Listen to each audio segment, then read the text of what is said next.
So now that we've established the budget, how do we spend it? Generally, this is a surprise to a lot of people, sales promotion is the largest part of the promotions budget. Now, wouldn't you have thought advertising is the largest part of the promotions budget? Yes, because I primed you to think that way. Why would sales promotion be the largest part of an advertising or a promotion budget? Say again? Most costly. It's most costly, yeah. Duh, thank you. Spoiled my spiel. But if I give somebody a 5% discount, that's a sales promotion, right? That's 5% of sales. So that adds up pretty quick. Next comes personal selling. In business-to-business, personal selling is always going to be the second highest promotional. In consumer, maybe advertising might be stronger. And then advertising, and lastly, public relations. Although public relations is becoming more and more important because with digital channels of communication we have, public relations activities can be much more cost effective. And because public relations activity appears to be non-sponsor identified, it's much more persuasive, it's more effective. And then you evaluate the alternatives. And this is, John Wanamaker has this famous quote in advertising, is I know half of my advertising budget is wasted, I just don't know which half. How do you evaluate the effectiveness of your promotion? And the problem is, and this is like when I got into the PhD program for marketing, this is our dirty little secret, is there's not a direct relationship between marketing activities and sales. Because there's so many other things going on. What happens if my competition has a sale going on at the same time I have a sale going on? Or what happens if there's a snowstorm during the weekend that I have a sale? Or there's just so many other variables going on that it's very difficult to establish a direct relationship between a marketing activity and sales.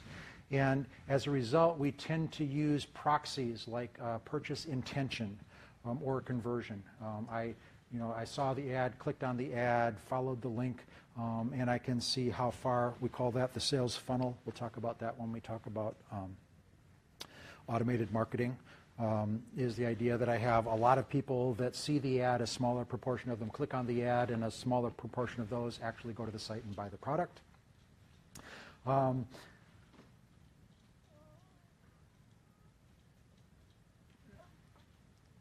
Had some good conversations because the world is going digital, and there's a perception in the digital world that this is not true, that I can directly link your activity to sales. So I can see that if you saw a banner ad, if you clicked on the banner ad, if you went to the website and bought the product, I have a direct causal chain of events that that ad caused you to buy the product.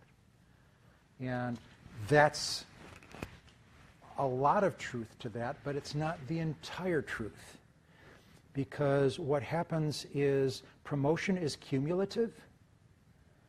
And again, getting back to this, I know half of my budget is wasted, but I don't know which half, is I may have been sponsoring a blog or sponsoring a webcast or something, and people have been visiting the webcast and creating all kinds of brand associations, creating familiarity, and then when they see my banner ad, they click on it. When I'm doing my analytics, the analytics can't take into account all of the stuff that happened before I saw that banner ad. All it can look at is I saw the banner ad and clicked, and there's a tendency to want to say that the banner ad caused that action. But there's a lot other stuff going on in the world that may have contributed to that, and it's important because it's so easy to measure the direct linkage between a click and a sale to focus exclusively on that, and you might stop doing things that were important to get people to have positive associations towards the brand or to want to buy the product. And then, so the measure should be related to what you're trying to accomplish. So if my goal is to get 30% awareness in my target audience, what should the measure of success be? So if my goal was to get 30% of my target audience to be aware of my product in 6 months, how would I measure success?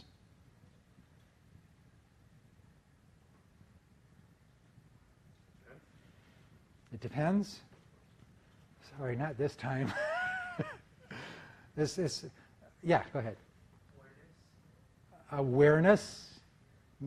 So this one might be too obvious, but maybe not. So if my goal, you can measure those metrics.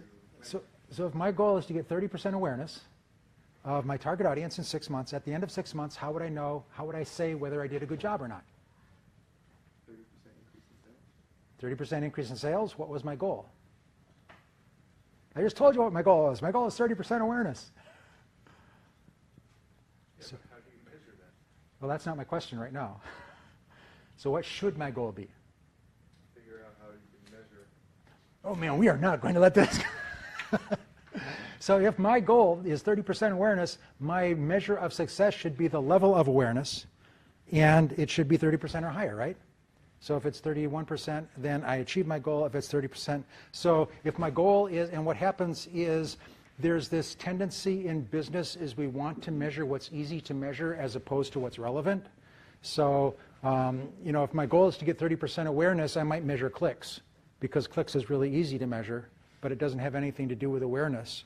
I would have to come up with an approach to measuring awareness, which is, there are all kinds of approaches in marketing for measuring awareness, a lot of tools.